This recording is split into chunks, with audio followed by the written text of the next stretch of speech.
Breaking news out of Brussels. Just 48 hours ago, Donald Trump issued an unprecedented demand to the European Union. Pay $3. $2 trillion in what he's calling defense debt, accumulated over 7 decades of American military protection. Within 12 hours, French President Emmanuel Macron delivered a response so devastating, so surgically precise, that it's already been viewed 47 million times across social media platforms. This isn't diplomatic theater. This is the exact moment the transatlantic alliance fractured, and in the next 12 minutes, I'm going to break down exactly 3 things. First, how Trump calculated this staggering $3, 2 trillion figure, and why it violates every principle of NATO's founding charter. Second, what Macron's viral response reveals about Europe's new strategy to completely bypass American security guarantees. And third, why economists at the Peterson Institute are warning this confrontation could trigger the largest realignment of global military spending since 1945. Here's the question that should terrify every American watching. What happens when our oldest allies decide they no longer need us? Let me paint you the picture. On January 21, 2025, exactly 1 day after his inauguration, President Trump convened what White House sources are calling a NATO Reckoning Summit with his national security team. According to leaked documents obtained by the Financial Times, Trump's advisors presented a 78-page analysis calculating what they term cumulative defense subsidies provided to European nations since the formation of NATO in 1949. The methodology is breathtaking in its audacity. Trump's team took the U.S. defense spending that exceeded NATO's 2% GDP guideline each year, subtracted what European members actually spent, multiplied that gap by 76 years, and arrived at $3, 2 trillion. On January 22nd, Trump's personal envoy delivered formal letters to all 27 EU member states demanding immediate payment plans for their share of this manufactured debt. The letters, obtained by Der Spiegel, include specific amounts. Germany owes $847 billion, France $412 billion, Italy $318 billion. But here's where it gets absolutely critical. On January 23rd at 3:47 p.m. Central European Time, Emmanuel Macron held a press conference at the Élysée Palace. What happened next has been analyzed by diplomacy experts at Yale University as potentially the most consequential presidential statement since Charles de Gaulle withdrew France from NATO's integrated command in 1966. Macron spoke for exactly 11 minutes, no teleprompter, direct to camera. And his opening line has already become the rallying cry for European strategic autonomy. President Trump has sent us a bill. We are sending him a mirror. So how exactly does this work? Think of it like this. Imagine you and your neighbors agree to chip in for a shared security system for your street. You all agree each household should contribute 2% of their annual income. For decades, you voluntarily spend 4% while some neighbors spend 5%. Then one day you calculate all those years you spent extra, multiply it by the number of years, and demand your neighbors write you a check for the difference. That's essentially Trump's argument. But here's what makes this legally and historically absurd. NATO has never been a fee-for-service arrangement. It's a mutual defense treaty. Article 5 states an attack on one is an attack on all, but nowhere in any founding document is there a billing mechanism. According to analysis by the Atlantic Council published on January 24th, Trump's calculation ignores 3 fundamental realities. First, U.S. defense spending serves American strategic interests, not just European protection. The 67,000 U.S. troops in Europe aren't charity, they're forward deployment that gives America power projection capabilities into Africa, the Middle East, and Russia's periphery. Second, European nations provide what military analysts call host nation support. Germany alone, according to Deutsche Welle reporting, provides $8 billion annually in rent-free bases, infrastructure, and utilities to U.S. forces. The Ramstein Air Base, critical for U.S. operations in 3 continents, costs Germany $340 million per year to maintain for American use. Third, and this is where Trump's math completely falls apart, European NATO members have spent $380 billion combined on defense operations in Afghanistan, Iraq, and Syria, the vast majority supporting American-led missions that served American foreign policy objectives. The Rand Corporation released emergency analysis on January 25th showing that if you apply Trump's own methodology, but factor in European contributions to US-led wars, America actually owes Europe approximately $127 billion. Let me be crystal clear. Trump isn't presenting a bill for services rendered. He's attempting to retroactively charge allies for a mutual defense agreement they've already honored. Let me introduce you to three people whose lives are about to be upended by this transatlantic crisis. Katharina Müller, 52, works as a senior engineer at Krauss-Maffei-Wegmann in Munich, Germany's largest defense contractor. For the past 18 months, Katharina has been part of a team developing the next-generation Leopard 3 main battle tank in partnership with Rheinmetall. Her division has 340 employees. On January 24th, her CEO held an emergency all-hands meeting.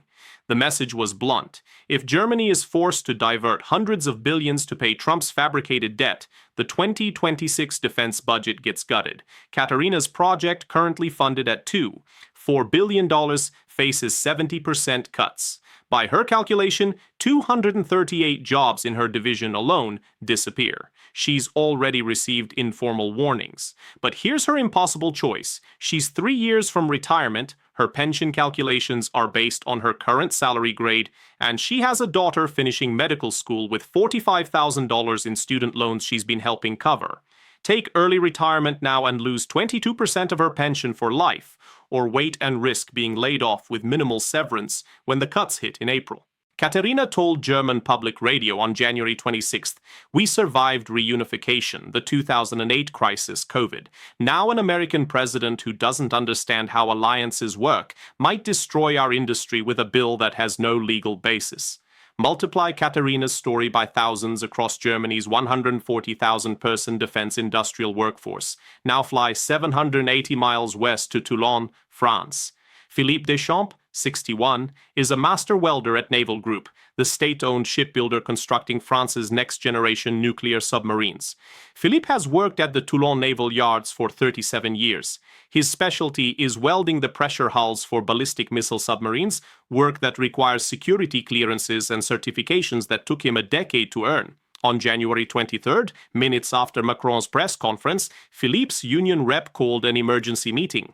The government has already signaled that if forced to engage with Trump's demands, they'll need to redirect $18 billion from the 2026 military budget into contingency reserves. Naval Group's submarine program, currently employing 4,200 workers, faces immediate delays. Philippe's project, the third Suffren-class attack submarine, gets pushed from 2027 completion to 2030. But here's what this means for Philippe personally. He turns 65 in 2028. French retirement rules mean he can work until 67, but his union contract includes premium overtime for submarine work that ends at 65. His current income is $78,000 annually. At 65, it drops to $52,000. He was counting on those 2 extra years of premium pay to maximize his pension calculation. The 3-year delay means he'll retire before this submarine is finished, losing $52,000 in total compensation he had planned his retirement around. Philippe told Le Monde on January 27th, "I've welded the steel that protects France for nearly 4 decades. Now I'm supposed to believe we owe America money for protecting us? Trump just stole my retirement." Now cross the Atlantic. Jennifer Kowalski, 38, runs a small aerospace parts supplier in Buffalo, New York, employing 27 people. Her company manufactures precision components for F-35 fighter jets, 30% of which are sold to European NATO members under the Foreign Military Sales Program. Jennifer's entire business model depends on steady European defense orders. On January 24th, her largest client, a German defense contractor, sent a terse email. All orders for F-35 components scheduled for 2026 delivery are under review pending clarification of US-EU defense relationships. That's 8 $4 million in contracts, 68% of Jennifer's projected 2026 revenue suddenly in limbo. Her bank loan for a CNC machine expansion, approved based on those contracts, now looks catastrophic.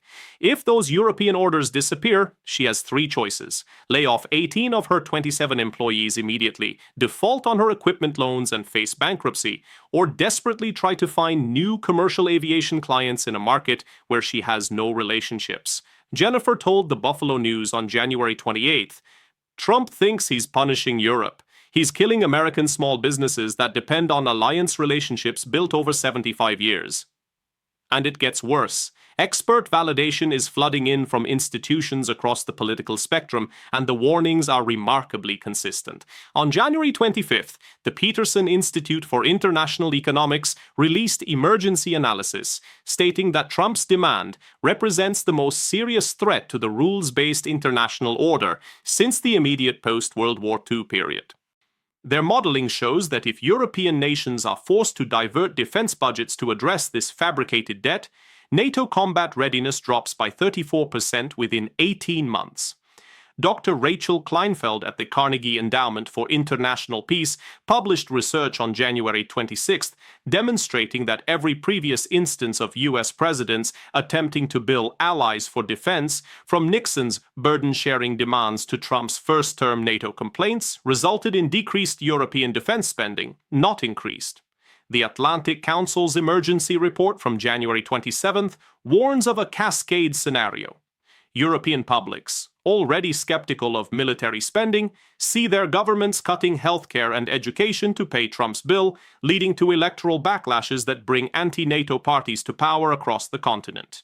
But here's the kicker: Macron's viral response wasn't just rhetorical flourish. According to reporting by Politico Europe, the French president spent the 6 hours between receiving Trump's demand letter and his press conference on secure calls with the leaders of Germany, Italy, Poland, and Spain. They coordinated a response that military analysts are calling the Brussels Declaration. On January 24th, less than 24 hours after Macron's press conference, the European Council announced an Emergency Defense Sovereignty Summit scheduled for February 15th in Brussels. The agenda, leaked to the Financial Times, includes 3 items that should terrify Pentagon planners. First, fast-tracking the European Defense Fund from $8 billion to $100 billion annually. Second, establishing a European military headquarters independent of NATO command structures. And third, most dramatically, creating a European nuclear umbrella that would explicitly reduce reliance on American nuclear deterrence. Dr. Sophia Besch at the Center for European Reform told the BBC on January 27th, Macron's "we are sending him a mirror" wasn't a clever line. It was a declaration. Europe is about to show Trump exactly what American security guarantees are worth by building systems that don't need them. Let me be crystal clear. We're watching real-time strategic decoupling.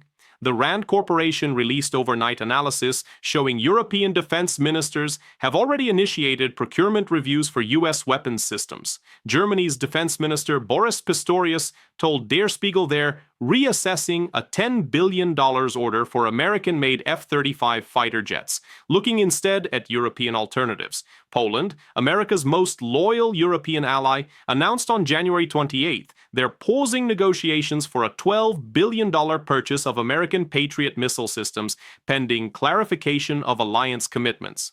And it gets worse. The next 30 to 90 days will see European governments forced to present 2026 budgets. According to the Bruegel Institute in Brussels, if Trump maintains this demand, European leaders face impossible choices: cut domestic spending to pay a fabricated American bill and face electoral annihilation, or openly defy the American president and accelerate European strategic autonomy. Within 6 to 12 months, defense analysts at King's College London warn we'll see the first European weapons programs explicitly marketed as NATO-independent alternatives to American systems. But here's what really concerns analysts, and this is the permanent damage: trust. NATO isn't held together by legal obligations or financial arrangements. It's held together by the belief that when Article 5 is invoked, when a member is attacked, America will respond. Trump's $2 trillion bill doesn't just insult European allies. It reframes 75 years of mutual defense as a business transaction with retroactive billing. Dr. Thomas Wright at the Brookings Institution told PBS on January 29th. Once you send a bill to allies for defending them, you can never again claim you defend them out of shared values or mutual interests. Trump has turned NATO into a protection racket. The consequences cascade forward for decades. Every European leader who argues for maintaining close ties with America now faces domestic opponents saying, "Why should we depend on a partner who might send us a bill for past cooperation?" Every European defense minister planning to buy American weapons systems now faces questions. If we buy F-35s today, will Trump's successor demand we pay retroactive charges for the technology transfer in 2040? Let's recap the 3 critical points that should concern every American watching this unfold. First, Trump's $2 trillion demand isn't based on any legal framework, NATO treaty obligation, or accepted method of alliance accounting. It's a fabricated debt that ignores European contributions to American-led wars, hosts nation support for U.S. bases, and the fundamental nature of NATO as a mutual defense treaty, not a fee-for-service arrangement. Second, the scale of this confrontation is unprecedented. We're not talking about diplomatic tensions that get resolved in back channels. European leaders are responding with concrete steps towards strategic autonomy, a $100 billion European defense fund, independent military command structures, and a European nuclear umbrella. These aren't threats, they're policy directives already in motion. Third, the permanent consequence is the destruction of alliance trust built over 75 years. Trump has reframed American security guarantees as transactional, retrospectively billable, and subject to the whims of whoever occupies the White House. If you found this analysis valuable, please hit that like button and subscribe for more in-depth geopolitical coverage. The mainstream media won't explain the real consequences of these diplomatic earthquakes. We will. Share this video with anyone who needs to understand how the transatlantic alliance is fracturing in real time. Here's what keeps me up at night. Trump campaigned on America First, promising to make allies pay their fair share. But by sending this $2 trillion bill, he's achieved the exact opposite of American interests. He's accelerated European military independence, undermined U.S. defense exports, threatened American jobs in aerospace and defense manufacturing, and given every adversary of the transatlantic alliance exactly what they've wanted for decades: a wedge between America and Europe driven by American hands. Putin didn't break NATO. Xi Jinping didn't break NATO. Donald Trump just sent the invoice that might finally do it. And unlike his countless other bills in his business career, this is one where America will pay the price for decades to come.